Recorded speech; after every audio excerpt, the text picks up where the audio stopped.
Welcome to the first zero commercial version of the Casey Roman YouTube channel. We are officially at the 3-month mark where YouTube continues to make money off my videos and not give me what's mine. I did talk to them this week, and as always, they were very sweet, and they thanked me for being patient, but there's no word on why or how long. So as of now, for all future videos starting with this one, we're not going to run ads. It's not fair that they make money that I don't. That said, in the last video, I mentioned that I was going to do this, and some of you super graciously PayPal'd or Patreon, and I am...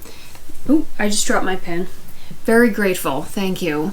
Because I got to keep this thing going somehow, right? All right. You know how we're going to get rid of coronavirus? I have an idea. We're just gather up all the women over 30 and bring them out to your city square and have them call out to coronavirus, "I want a serious relationship with you," and then it will leave. This is not something that I would typically forecast for a channel that's largely devoted to RV and travel information. However, as you know, if you've watched this for any amount of time, I worked in TV news for 10 soul-sucking years. And because of that, I have a very different perspective about what we're seeing going on in the media and information and how that's playing out in the public. I have stood in many natural disasters like hurricanes, severe weather, the 2008 financial collapse, stood in the midst of that and been in charge of holding a microphone and pointing to things over my shoulder and talking in a voice that is not found in nature. By the end of this video, you will know how your news is created. And I'm going to warn you that most media outlets, not all, but most, it's kind of like a hot dog. If you knew how it was made, you would never ever want to consume it again. So I'll give you a full behind the scenes of how your news is made. I'll show you why you're seeing some of what you're seeing with coronavirus headlines, and then at the end you make your own decisions, but you will be a more educated consumer of news, okay? All right, let's start with the information you probably don't want to hear, and that is, who is the biggest influencer of TV news, newspaper, social media outlets, whatever? And that is you. You have the largest impact, or can make the largest impact, on every single type of media outlet in the United States of America. Not every country can say that, but that's true. All right, what people don't understand about news is that these are privately held companies. Every single morning in the newsroom, we would get a report that said what the most watched, the most shared, the most liked, the most clicked on, and then like a whole nother report for all of our social media posts, what post had the most comments, what post had the most engagement, So every single morning, everyone in the newsroom gets this report. And 100% of the time, in a decade, I never saw this fail. If you had a story that was like some kid that survived stage 20 cancer and there was a puppy involved, if you just had this beautiful, like, feel-good, amazing story, which is what people say they want good news. If you had that story, but then on the same day, you also had a fatal wreck, a rape, a murder, a fatal fire, anything like that, 100% of the time, the worst, most horrific thing would be number one, and then all the way at the bottom would be buried your good news story.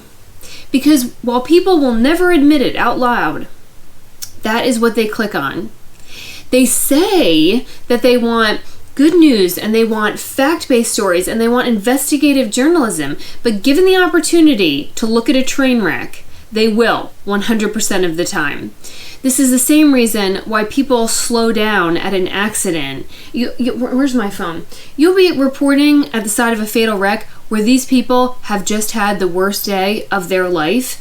And you'll see people with their cell phone, like shooting video and taking pictures. The sickest people are then the people who, and this is why there was no phone in my office, because I would just rip into these people, would then call later on and say, hi, I drove by that terrible accident on Route 40 or whatever, and I was just wondering how they're doing. And I would say, you're not wondering how they're doing. You just want some details, preferably tragic details, so that you can post that picture on social media of somebody else's worst day, and then write some hollow bullshit about, hug your loved ones tonight, hashtag thoughts and prayers. You don't care about them. Mind your own business. Keep on going. Don't slow down. Ugh. Drives me nuts. We actually did an experiment about this. A reporter and I, because people always say they want good news and they want... And we went out and drove around our 5-county area and stopped every single person we could and asked them if they watched news or read news and what they would like to see. And everybody we talked to said that they regularly consumed some kind of news, but that they wish it was more positive. That does not back up to the actual data. The data says that whatever the craziest, most horrible thing is will be number one 100% of the time. We see this on my channel. Now, I appreciate all the really nice comments that, you liked my small town stories and all that. But I just did a cute little video about a cow or the cows out in this area and all the other things I've done about cows and anything about a small town, and it gets this many views, but every single thing that was bad that happens to me is like this. So I have to look at that when thinking about what will keep this channel alive, right? And in the exact same way, every single news organization across the country looks at that report and makes decisions off of that report. So if every single day they see that the most horrible thing about coronavirus or the worst thing that happened in that community is number one, then what do you think they're going to give you? More of what you asked for. So you are the biggest influencer towards what kind of content you see. I'm going to compare coronavirus to Hurricane Florence, because Hurricane Florence was the last natural disaster that I stood out on the beach in and got sand thrown at my face and threw my microphone at people to stop driving through the standing water. I'm a real sweetheart, I swear. All right, when the general public, and this is my observation having done this for years, when the general public is approaching a disaster, everybody gets scared, which is normal. It's totally natural. But when you have that kind of festering, brewing fear, people have a very natural confirmation bias. And what that means is they look for information that validates how they feel. This works for good and bad. When people feel like they're about to make a ton of money, or they could make a ton of money in real estate, they go out and look for articles and YouTube videos about people who are making all this money, and because it validates how they feel. When we approach a natural disaster and everybody gets scared, they seek out information that helps that feeling. When we go into a hurricane, you see all these people online who are sharing the worst case scenario model of the hurricane. And it's always the one that hits Wilmington directly. They always share that model. Even if that model is not terribly probable, they still look for it because they're scared. And so they want the thing that says, look, it's okay that you're totally freaked out because this is the model. If people did the opposite, or if they experienced the opposite, which was the information that they were getting was not nearly as hyped up, was not nearly as sensationalized, was not nearly as intense as how they feel inside, then they would have what's called cognitive dissonance, which is what the experience is not matched by what they can find outside of themselves. And that creates too much friction in the human mind. Because if I am terrified, but I can't find terror, then that doesn't jive in the human brain. Because of that, because of the interest in minimizing cognitive dissonance, you create then a demand for the most dramatic and hyped up and scary information that you can possibly get out there. So now that goes back to what we're seeing on the news side. If you have a population that is seeking out stories about deaths, stories about spread, what's going on in Italy, let's compare that to the US, even though we have completely different social, economic, and healthcare systems. All right, now you have this huge demand for that kind of information. Get it? You see where we're going? All right, now you're the news business, all right? Now let's go into the newsroom and see how that kind of plays out in any kind of media entity. You are getting your daily reports, and when you get your daily reports, all your stories are about coronavirus. And anytime you announce a new case in your community, it's like number one. And anytime you announce a death, the numbers go through the roof. Well, what does that tell the news agency? That people want more of that. They're clicking on it. They're sharing it. They're demanding it. If you create a demand for something, I promise you, your supplier will meet the demand.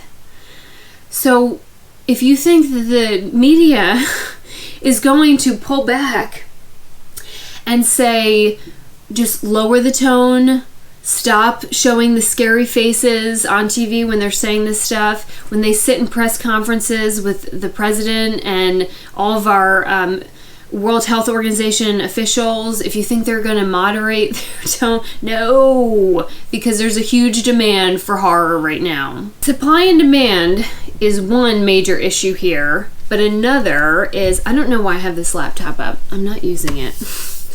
Let me get out my game board.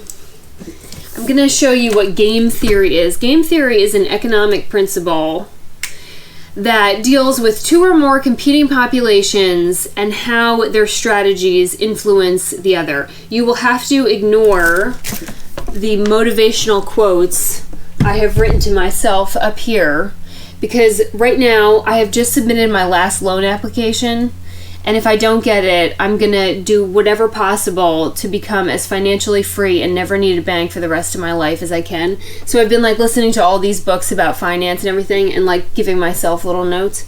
Okay, let's do game theory though. Game theory, this is also called the prisoner's dilemma. Game theory deals with two different entities. Entity 1, A, Entity 2, B. So let's say that this is Newsroom B and Newsroom A, and they have two different choices to make, all right?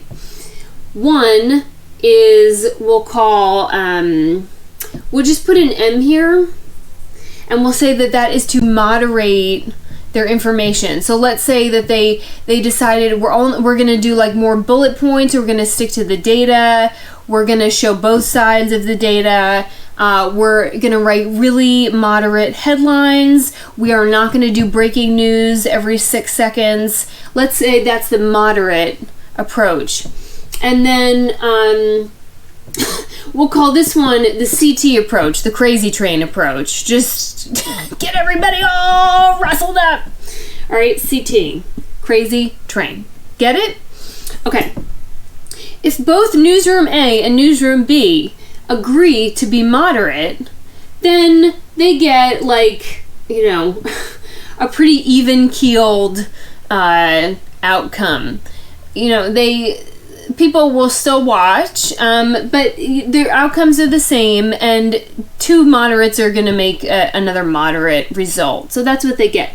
But because they have that daily report that shows them that the worst case scenario news and deaths and rising case numbers and that people are clicking on that and sharing that in droves, well, if one of them deflects and starts to give that news, and they're competing.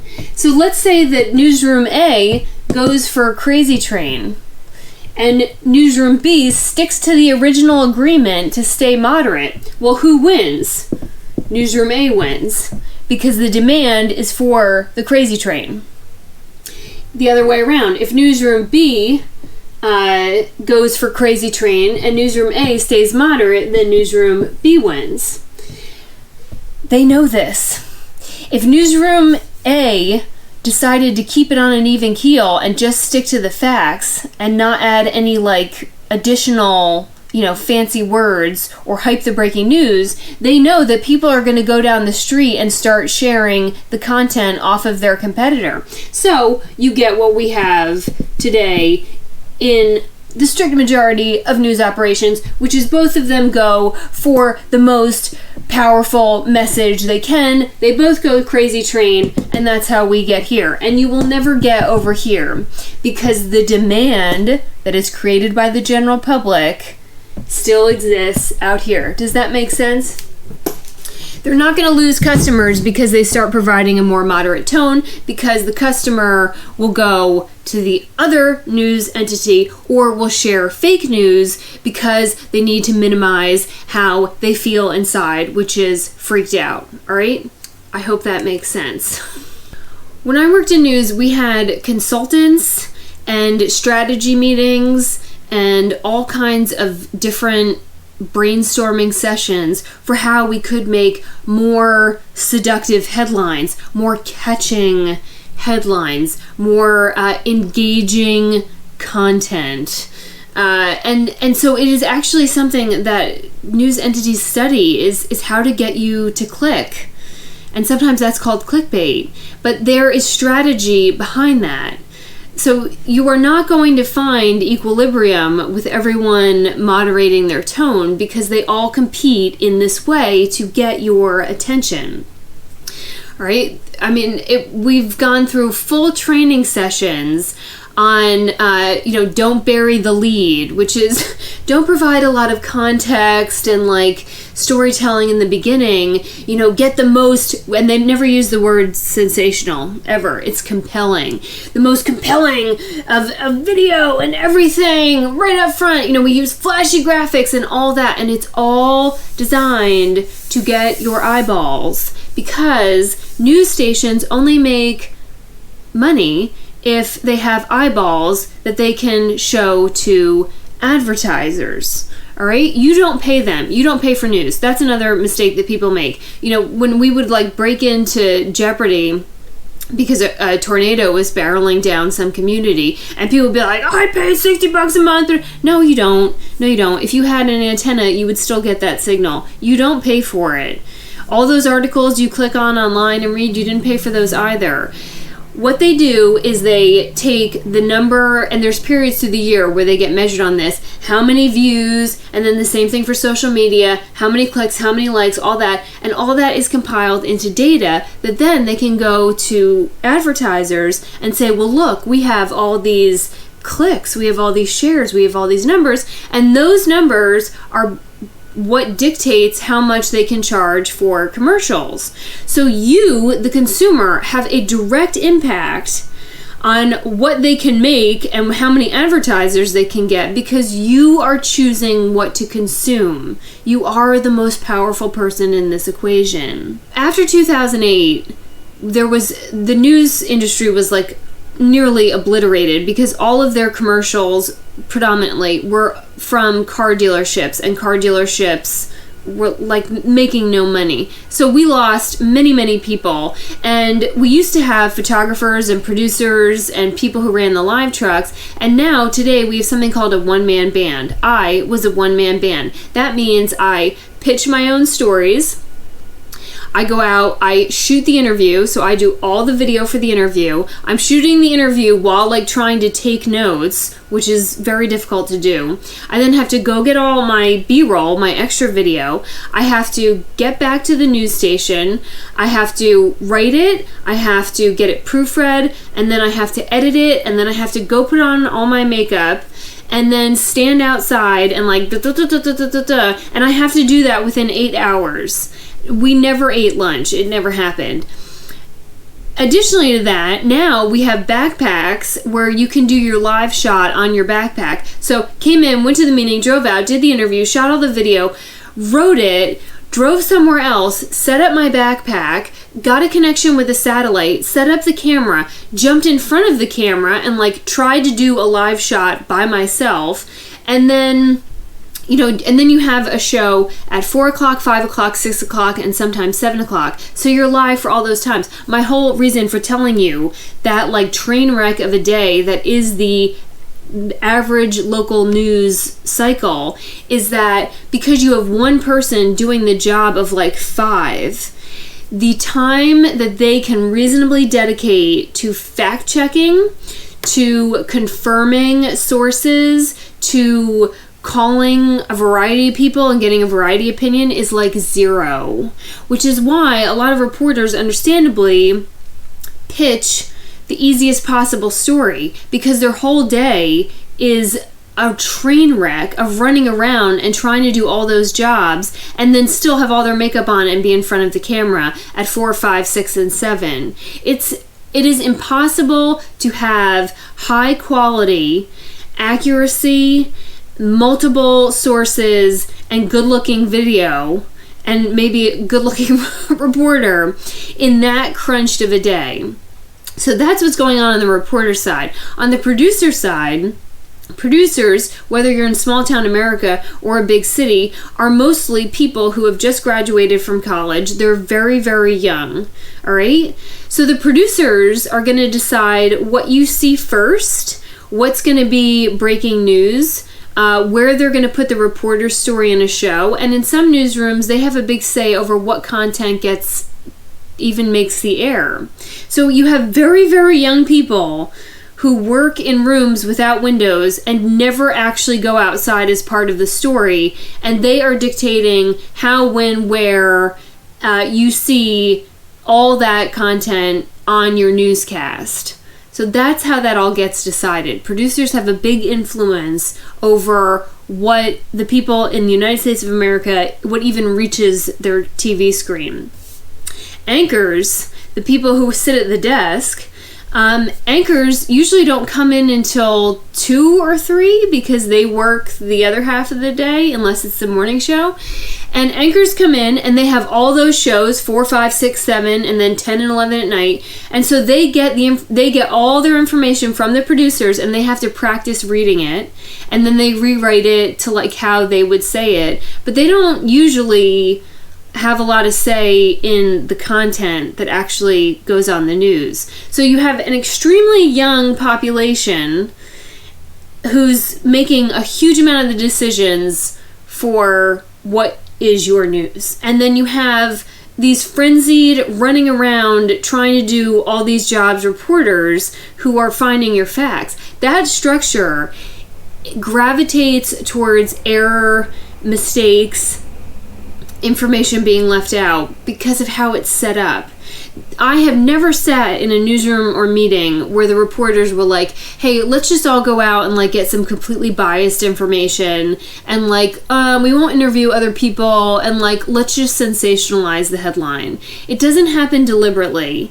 A lot of my friends are reporters. They are very, very intelligent, hard workers. But because of how news corporations, to save money, have set up their system, they're screwed. And if they're screwed, your information can get screwed. What is interesting about who delivers your news to you is that it's a pretty homogenous population. And I'm only mentioning that not to rail on people that work in newsrooms, but to tell you that you're not going to get a diversity of opinion. And if the content delivered to you doesn't have a diversity of opinion, then you need to seek out multiple types of news sources to get all of the facts and opinions.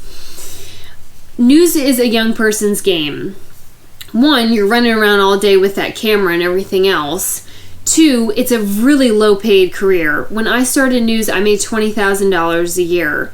New reporters now, at least in the Wilmington area, I think they're making like 28 or 30. It's a very low-paid, and it used to be that after like a couple jobs in news, you'd actually start making some real money, and that doesn't happen anymore. Even in big cities like Washington, D.C., people are making like 40 to 50, but the cost of living is up here. So it's really a young person's game who's probably still on their parents' health insurance or is being supported by their parents.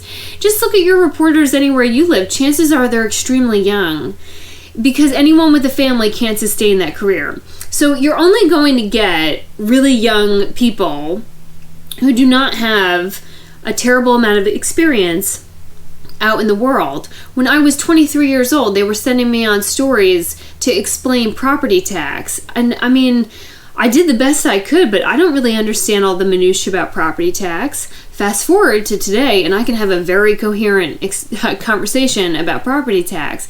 But the day of like the sage older news people who had like, you know, paid their dues for years in the field, they're gone because they made too much money. And now you have this super young crowd. Where did that crowd come from? Well, I was a unicorn because I went to business school. So I didn't agree with anything that anybody said. But if you look at where the big journalism schools are, where are they? They're in schools that are populated by predominantly white, middle, and upper class Americans. So if the people that a newsroom hires are only coming from a few select sources that are predominantly middle and upper class white Americans, and if their professors don't work in newsrooms, they work in universities, which tend to be liberal entities. So the people teaching them don't actually work in a newsroom. That's then who is delivered to your door to tell you critical information that you're using to make decisions about your life. Rewind it backwards.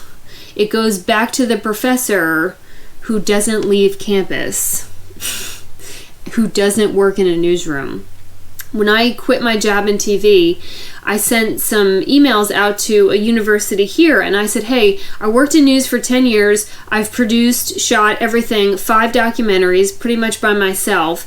I've gone through natural disasters, the whole thing. I reported on the financial crisis. I would like to teach a course to aspiring journalists about working in news and about storytelling and all that. Wouldn't even hear it. Wouldn't entertain it, nothing, because I didn't have a master's degree. And I said, right, but while your professors were in school to learn about how to tell people how to do my job, I was actually doing the job. So I actually have experience that I can teach aspiring journalists. Nope, sorry, wouldn't hear it. So let me reiterate, the person who is giving you information about that you're going to use to make decisions about your personal safety, your financial health, your family's health, everything, all came from a pretty homogenous group of college campuses and were taught by people who may never have stepped in a newsroom. Biggest tip, if you want great information, is we all know which media outlets lean left and which ones lean right. Pick 2, read them both, and then find the middle between those, and you'll probably get a much better idea. If you only seek out news sources that minimize your cognitive dissonance, right, that validate how you feel about something, then that's all you're going to get, and you won't have all the facts, period. All right? Sometimes it's painful to read things that are different from your political theories, but it's still good information. You should still have it. And you should always know what other people are thinking so that when they scream at you on the internet, you can at least see where they're coming from. Another tip is to try to look at data. I'm only interested in data. I don't really care about all the paragraphs and quotes and all that because most of it is either fluff or someone's opinion. I just want like numbers. That's hard to find, so I try to look at the CDC's website, the World Health Organization, like just stick to the facts. I don't need all this interpretation. But when you get these, right now we're in like a number heavy scare game, and I'm not minimizing people's lives. The people who've died, I'm not saying that there's no loss there, of course not. I'm just saying that don't look through a pinhole perspective. You have to expand your mind a little bit because they're using those numbers to like get you to click on stuff. All right, here's an example. When they do, death rates and numbers, they report like every day on like how many people have died. What is news is what is an anomaly, what is not what we would expect. Now, anytime any kind of virus, flu, H1N1, SARS, for God's sake, the common cold, there is a fatality rate. Right now, the fatality rate for coronavirus in the United States of America, let me repeat that, in the United States of America, I'm not a part of other countries, I'm not going to say any facts about what they're dealing with, is about 1 to 1.2, 1.3%. That is the fatality rate. Read data and numbers in the opposite way or in a different way and see if you still feel the same way about them. So if the headline was 99% of people who have coronavirus recover, then that perhaps lends to the more moderate. But if instead we keep telling you every day how many people have died, it lends more to the crazy train. Again, I'm not minimizing those people's lives. So just don't even go there at all. The facts are that that is the recovery rate, but that is not the headline you're getting. The headline you're getting is who died in your state today. All I'm saying is try to have a bigger perspective by looking at those numbers in different ways than just what was handed to you from a newsroom. Okay? Today in Wilmington, so we've had our first deaths in North Carolina, and the headlines are like 1 in 69 people will die from this. And so actually, instead of looking at 1 in 69, what is the math on that? It's still around 1%. It's still around 1%. Or, we have 600 cases in North Carolina. Well, how many people are in North Carolina? If you take that number and divide it by total population, you still have a very small number. That doesn't mean that we shouldn't be taking this seriously, but by just looking at the worst case scenarios and totally ignoring the more moderate scenarios, we create fear, which gets people to click and share shit. Or I saw something else today where they said that the US is going to surpass Italy in number of cases. Well, on its surface, that sounds horrifying because we all know what's going on in Italy. What's another way to look at that? Well, how many people are in the US? What is our population? 350 million?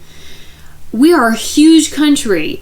We have way more people. We would anticipate that in larger populations, you would see more occurrence over time. Just try to read numbers in reverse and look at data and ratios in both ways or in a different way and see if it still gives you the same reaction. Don't let headlines, media, social media tell you what your feelings should be. That's all I'm saying. Now, finally, how to change news or how to change the nature of media. Since you are the most important person in the entire equation, since you have really all the control over what you see and how you see it, you are also able to forever change it if everyone, if all the people who read media all agree to behave this way and not one of you deflects and goes back to crazy train. This will never happen, but it can help you make some choices on a more individual perspective. All right, because everything is based off of what consumers are demanding the most, and if we know that they're going to give you more of what you want, then I need you to understand that every time you click on something, every time you share something, and every time you comment on something, you are voting for more of it. Let's look at it this way.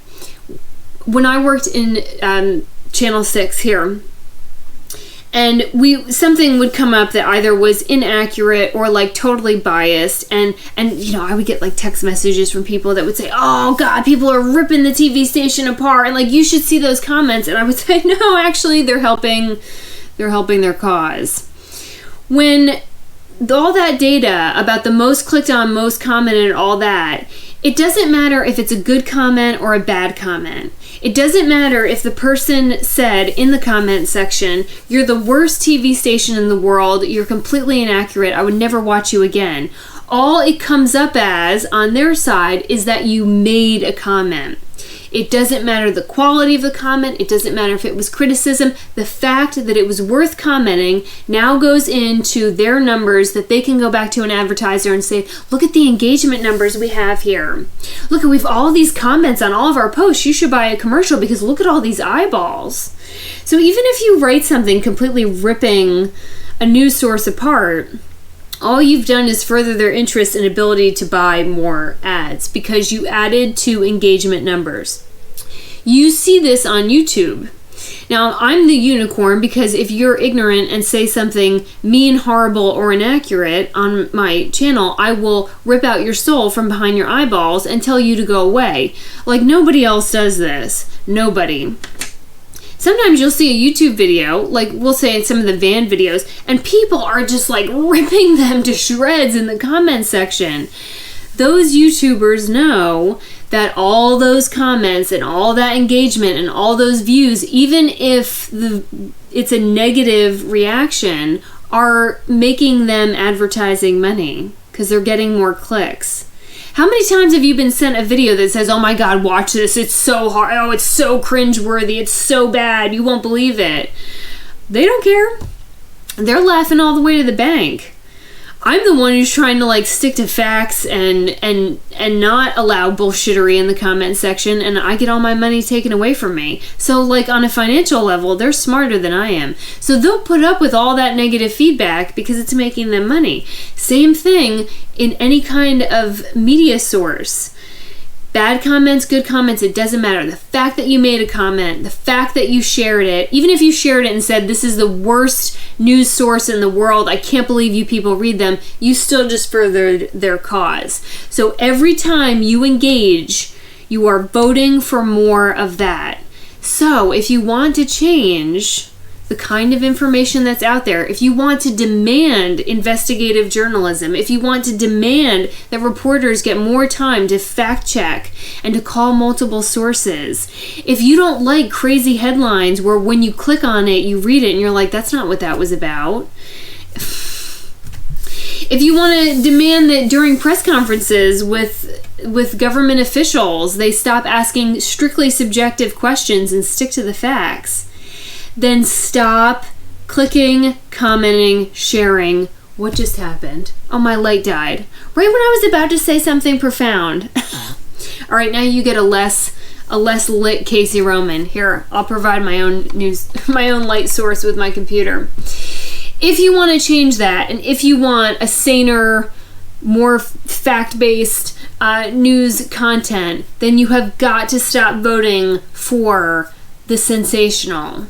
Okay? You're it. This will only change if you stop going for the craziest possible headline that you see out there. All right? It's all you. Hey, same way, if you absolutely can't stand me, if you hope that this channel dies, I'll tell you how to kill this channel. Teaching you how to kill this channel will help you learn how to kill fake news, bad news, or sensationalized news. Stop watching. Don't click the remote. Don't click on my videos. Don't write in the comment section. Don't like it. Don't dislike it. If you completely stopped engaging with me, my channel would die in a heartbeat. That's the secret. And so in the same way that you all are completely capable of killing my product, this channel, you can get rid of all those other news sources if you turn your back and don't engage. That's the secret. Okay? Did you all learn something? All I'm saying is that you really have to kind of do your own legwork to get really quality information that isn't tied to someone's opinion anymore. And some of this is just my opinion, but this is what I learned from working in news. I hope it teaches you about why we see so much bad news, about why headlines are so crazy, and just make better decisions so that ultimately, as we go through this, you can make more educated decisions about how you want to handle your health and your finances and all that, because you need good information to be able to do that. Okay? Now, I was going to do a video this summer, and I never did it, about how to get your product, your talent, your book, your company, anything like that, on news for free, like on your local news channel or whatever. And I thought about that video because I've watched businesses, they pitch TV stations all the time trying to get on, and it's usually really painful, and it never works because they don't understand the right language to use or who to contact or what to say to basically get a free commercial made for them. So I thought maybe the follow-up to this would be to give you some insight where if you've got a product to sell or your company or anything else, like how to approach and pitch a TV station to get a story done on whatever it is you're trying to hustle. If you would like to see that video, I will ask you to put that in the comments so I know if there's any interest in that, or if there's anything else about media or news or what's going on with coronavirus. From that perspective, I'm more than happy to do that. And other than that, I'm going to try to find a shower and keep painting. I painted the molding. To my amazement, it actually stuck. So I got the primer up there. I'm going to keep working on that and praying to God that this all goes back to normal quick. Because I don't know about you, but I'm ready to get back outside. I want to go to the beach. Our beaches are closed. I gotta build this farm and business that I applied for the loan for that hopefully will come through, and just get back to normal and just get my face back to normal so that I can return to doing what I'm best at, which is scowling at people. And right now that's very hard to do. All right, everyone who has been supporting this channel through PayPal and Patreon, God bless you. Thank you so much. YouTube, haha, you didn't make any money off of this.